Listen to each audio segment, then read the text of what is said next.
दोस्तों, सीरिया में जंग को लेकर किस तरह के हालात हैं? जंग को लेकर ईरान ने तुर्की को क्या बड़ी चेतावनी दी है? विद्रोही संगठन एचटीएस ने इस जंग को लेकर रूस से क्या अपील की है? लेबनान में नेतन्याहू ने अब कौन सी शर्मनाक हरकत की है और सीजफायर की आस लगाए? गजा में किस तरह के हालात हैं? इन तमाम खबरों पर विस्तार से आज चर्चा करेंगे। इसके अलावा भी बहुत सारी खबरें हैं दोस्तों, जो आज के इस वीडियो में मैं आपको तफसील से एक एक खबर बताऊंगी, इसलिए वीडियो में अंत तक बने रहिएगा। वीडियो शुरू करूं उससे पहले आपसे एक छोटी सी गुजारिश है दोस्तों कि चैनल को सब्सक्राइब कर लीजिए और वीडियो को सबसे पहले लाइक कर दीजिए। वीडियो आप लोग देखते हैं लेकिन लाइक नहीं करते। इतना मेहनत से आप लोगों के लिए वीडियो लेकर आती हूँ, लेकिन आप लोग एक लाइक नहीं करते हैं, इसलिए वीडियो को सबसे पहले लाइक करिए। लाइक करने में कंजूसी बिल्कुल भी मत करिए, उसके बाद वीडियो देखना शुरू करिए। चलिए अब आपको डिटेल के साथ खबरें बताती हूँ, लेकिन पहले एक नजर डालते हैं आज की बड़ी खबरों की हेडलाइंस पर। सीरिया में एचटीएस और सीरियाई सेना के बीच लगातार तीसरे दिन जंग जारी। अलेप्पो और इदलिब शहर में दोनों तरफ से हो रहे बड़े हमले। एचटीएस ने अलेप्पो शहर के बड़े हिस्से पर कब्जा करने का किया दावा। एचटीएस को अलेप्पो में मौजूद स्लीपर सेल के लड़ाकों का मिल रहा साथ। सीरिया में जारी जंग के बीच ईरान ने तुर्की को दी बड़ी चेतावनी। कहा, सीरिया मामले में टांग अड़ाने का होगा बुरा अंजाम। एचटीएस ने रूस से की बड़ी अपील। कहा, हम तानाशाह सरकार के खिलाफ लड़ रहे हैं जंग, रूस से उसकी कोई दुश्मनी नहीं। लेबनान में नेतन्याहू ने फिर तोड़ा सीजफायर, हिजबुल्लाह के ठिकानों पर हमला करने का किया दावा। गजा में जारी है इस्राइल का नरसंहार, दो बड़े हमले में 70 लोगों की मौत। संयुक्त राष्ट्र ने हमले पर जताई चिंता। द लाइव टीवी, सच सबसे आगे। आदाब दोस्तों, मेरा नाम है मिसबा खान और आप मुझे द लाइव टीवी पर देख रहे हैं। दोस्तों, सबसे पहले बात सीरिया की। फिलिस्तीन, लेबनान, यूक्रेन के बाद अब सीरिया जंग का मैदान बन गया है। पहले आपको सीरिया के मौजूद हालात के बारे में बताते हैं, फिर आपको बताएंगे कि इस्राइल, तुर्की और इराक का इस युद्ध से क्या कनेक्शन है और इन देशों में युद्ध को लेकर क्या हलचल चल रही है। सीरिया के अलेप्पो इलाके में सीरियाई सैनिकों और एचटीएस यानी कि हयात तहरीर अल शाम के लड़ाकों के बीच जबरदस्त लड़ाई चल रही है। सोशल मीडिया पर कई ऐसे वीडियोस वायरल हो रहे हैं जिसमें बड़ी संख्या में हथियारों से लैस एचटीएस के लड़ाकों को अलेप्पो शहर में दाखिल होते हुए दिखाया गया है। एचटीएस के लड़ाके जहां अलेप्पो पर कब्जा कर रहे हैं, वहीं सीरियाई सैनिक उन्हें खदेड़ने में जुटे हैं। एचटीएस ने अलेप्पो शहर के दमादिनिये और न्यू अलेप्पो इलाकों पर कब्जा करने का दावा किया है। पश्चिम अलेप्पो के गांव में एचटीएस लड़ाकों ने infantry fighting vehicle BMP-1 IFV पर कब्जा कर लिया। इन्फेंट्री फाइटिंग व्हीकल पर सवार होकर एचटीएस ने जोरदार तरीके से इसका जश्न मनाया। एचटीएस ने खुद ये वीडियो सोशल मीडिया पर पोस्ट की है, जो तेजी से वायरल हो रही है। एक रिपोर्ट में यह दावा किया गया है कि अलेप्पो में मौजूद साइंटिफिक रिसर्च सेंटर पर भी एचटीएस ने कब्जा कर लिया है। यहाँ सीरियन डिफेंस इंडस्ट्री के लिए IMD का निर्माण होता है। अलेप्पो शहर पर पूरी तरह से कब्जा करने के लिए एचटीएस के लड़ाके दो दिशाओं से आगे बढ़ रहे हैं। कई मीडिया रिपोर्ट्स में यह दावा किया गया है दोस्तों कि अलेप्पो में मौजूद स्लीपिंग सेल इस जंग में एचटीएस लड़ाकों का साथ दे रहे हैं। अलेप्पो की ही तरह सीरिया के इदलिब शहर में भी दोनों तरफ से बड़ी लड़ाई चल रही है। एचटीएस ने इदलिब में दक्षिण पश्चिम सराकिब के अल तरनबेह इलाके पर भी कब्जा करने का दावा किया है। जंग के लिहाज से सराकिब इलाका काफी अहम माना जाता है दोस्तों। एचटीएस ने सीरियाई सैनिकों को भी बड़ी धमकी दी है, ये सामने आया है, ये खबर है दोस्तों। उन्होंने धमकी देते हुए कहा कि अगर वो अपनी जान की सलामती चाहते हैं तो अपने हथियार डालकर उनके रास्ते से हट जाएं, इससे पहले कि काफी देर हो जाए। एक रिपोर्ट के मुताबिक एचटीएस के खुद के 20,000 ट्रेंड लड़ाके हैं, दर्जन भर बाकी समूहों के लड़ाके भी उसका साथ दे रहे हैं। एक अनुमान के मुताबिक सब मिलाकर तकरीबन 30,000 लड़ाके अलेप्पो और सराकिब में सीरियाई सैनिकों के खिलाफ जंग लड़ रहे हैं।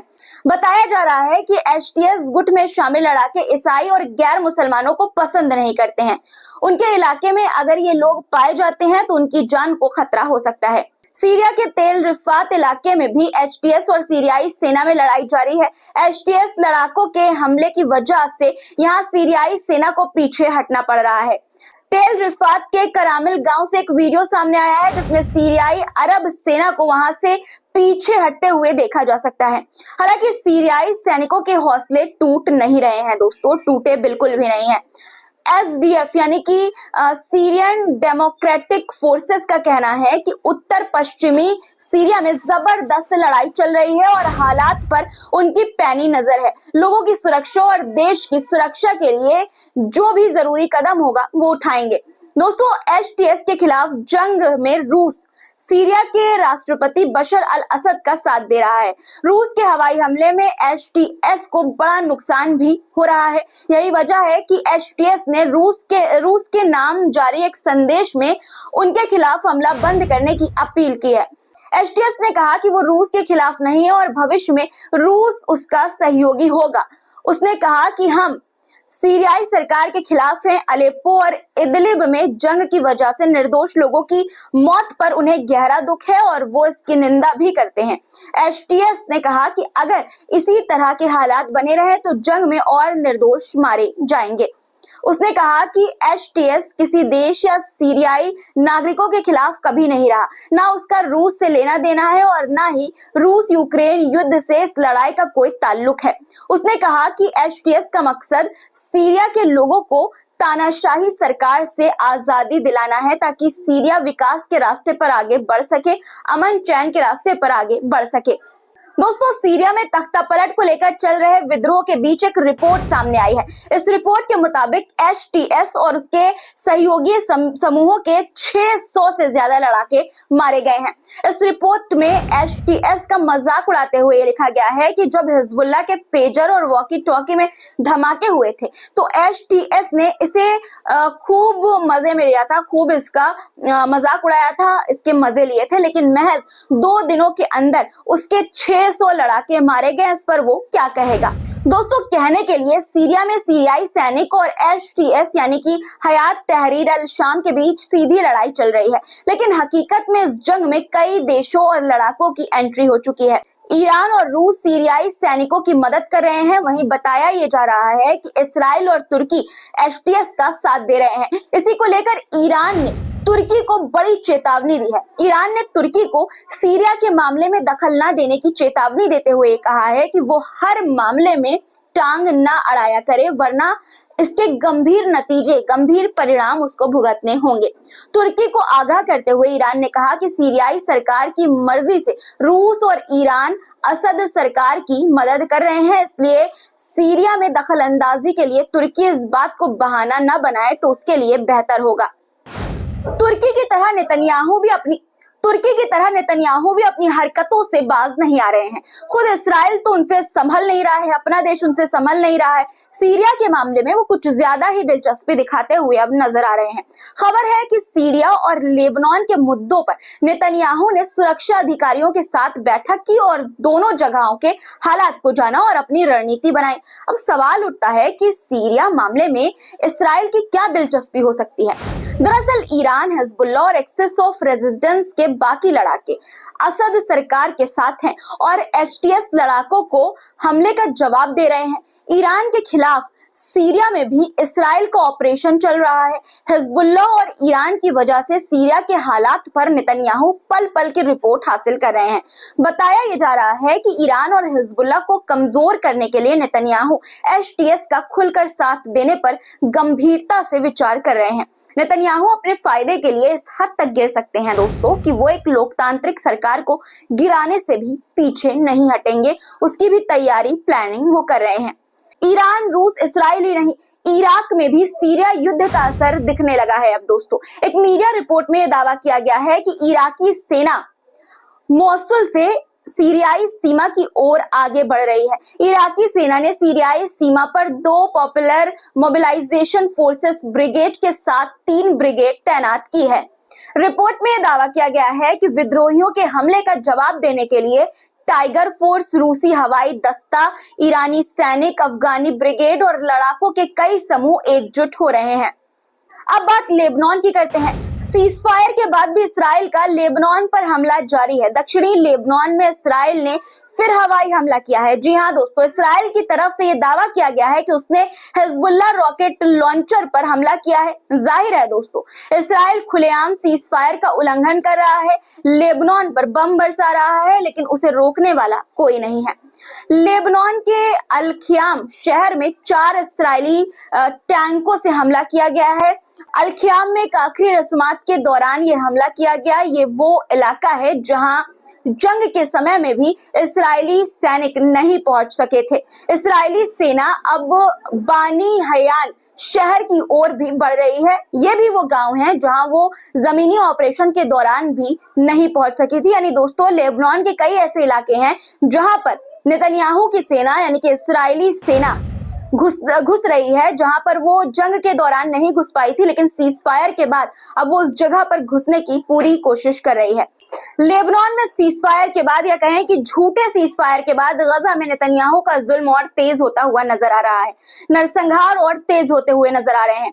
गजा पट्टी के बेतलाहिया में इसराइल ने 2 हमले किए, जिसमें 70 लोग शहीद हो गए। शहीदों में ज्यादातर महिलाएं और बच्चे शामिल हैं। दोस्तों, उत्तरी गजा पट्टी में बेतलाहिया में कई बिल्डिंग को निशाना बनाया गया। एक बिल्डिंग में युद्ध से विस्थापित रिफ्यूजी रह रहे थे। इस हमले में 50 लोगों की मौत हो गई, शहीद हो गए 50 लोग। दर्जनों लोग मलबे के नीचे फंसे हुए हैं, लेकिन लगातार हो रहे हमले की वजह से बचाव दल उन तक पहुंच नहीं पा रहा है या उनके शव को निकाल नहीं पा रहा है। इस्राएली सेना ने इंडोनेशियाई अस्पताल के कुछ हिस्सों को तबाह कर दिया, फिर वापस चली गई। वहीं गजा शहर के शेख राजवान के पास उसने नागरिकों पर स्मोक बम दागे, जिसका वीडियो भी सामने आया है। गजा में जारी नरसंहार पर संयुक्त राष्ट्र की विशेष दूत फ्रांसिस्का अल्बनीज ने चिंता जाहिर की है और कहा कि गजा में मानवीय संकट गहरा रहा है। ठंड की वजह से हालात तेजी से बिगड़ते जा रहे हैं। युद्ध से प्रभावित लोगों पर इसका बुरा असर पड़ रहा है। गजा में सीज फायर को लेकर लेबनानी नेता समीर ने बड़ा बयान दिया है। उन्होंने कहा कि लेबनान फिलिस्तीन के समर्थन में है और वो भी चाहता है कि गजा में युद्ध विराम हो जाए। लेबनान इस दिशा में काम भी कर रहा है। उधर लेबनान में इस्राएली हमले में शहीद हुए नागरिकों की याद में वहां के लोगों ने नबाती शहर में एक जुलूस निकाला। इस जुलूस में सैकड़ों लोग शामिल हुए। वहीं आजाद फिलिस्तीन के समर्थन में दुनिया भर से दोस्तों आवाजें भी उठ रही हैं लगातार। फ्रांस के पेरिस की सड़कों पर सैकड़ों प्रदर्शनकारी उतर आए। उन्होंने फिलिस्तीन के समर्थन में नारे लगाए और गजा में चल रहे इस्राएली नरसंहार को खत्म करने की मांग भी की। दोस्तों, आज के लिए फिलहाल इतना ही। आपकी क्या राय है इन खबरों पर कमेंट में जरूर लिखिएगा। और जाते जाते कह रही हूँ, लाइक अगर अभी तक आपने वीडियो को नहीं किया है तो जरूर से कर लीजिए और शेयर भी वीडियो को लगे हाथ अपने दोस्तों और रिश्तेदारों के साथ जरूर से कर दीजिए। फिर मुलाकात होगी आपसे कुछ नए मुद्दों के साथ। तब तक के लिए खुदा हाफिज। द लाइव टीवी, सच सबसे आगे।